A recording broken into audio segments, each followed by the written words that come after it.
ಕೇಂದ್ರ ಸರ್ಕಾರದ ನಿಗದಿತ ದರದಲ್ಲಿ ರಾಗಿ ಖರೀದಿಯನ್ನು ಮಾನ್ಯ ರೈತ ಬಾಂಧವರಿಂದ ಖರೀದಿ ಮಾಡ್ತಕ್ಕಂಥ ಪ್ರಕ್ರಿಯೆ ಇದೆ.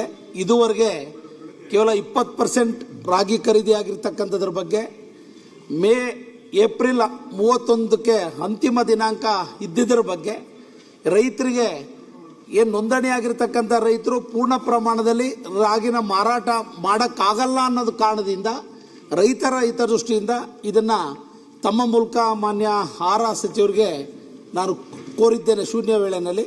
ಈಗ ನೀವು ಉತ್ತರ ಕೊಟ್ಟಿರ್ತಕ್ಕಂಥದ್ರಲ್ಲಿ ಇದುವರೆಗೆ ಶೇಕಡ ನೋಂದಣಿ ಆಗಿರ್ತಕ್ಕಂಥ ರೈತರಿಗೆ ಅನುಗುಣವಾಗಿ 30.69% ಖರೀದಿಯಾಗಿದೆ ಸರ್.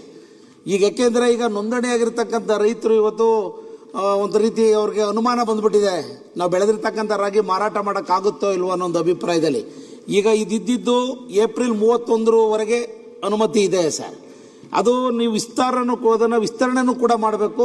30% ರಾಗಿನ ಖರೀದಿ ಮಾಡ್ಕೊಂಡ್ರೆ ಉಳಿದಿರ್ತಕ್ಕಂಥ 70% ರೈತರು ಬೆಳೆದಿರ್ತಕ್ಕಂಥ ರಾಗಿನ ಎಲ್ಲಿ ಕಳಿಸ್ಬೇಕು? ಈಗ ಕೇಂದ್ರ ಸರ್ಕಾರ ತಾವು ಹೇಳ್ದಂಗೆ 6 ಲಕ್ಷ ಮೆಟ್ರಿಕ್ ಟನ್ನನ್ನು ಖರೀದಿ ಮಾಡ್ತಕ್ಕಂಥದ್ದಕ್ಕೆ ಅವರು ಆದೇಶವನ್ನು ಕೊಟ್ಟಿದ್ದಾರೆ ಅಂತಕ್ಕಂಥ ಮಾಹಿತಿಯನ್ನು ನೀಡಿದ್ದೀರಿ.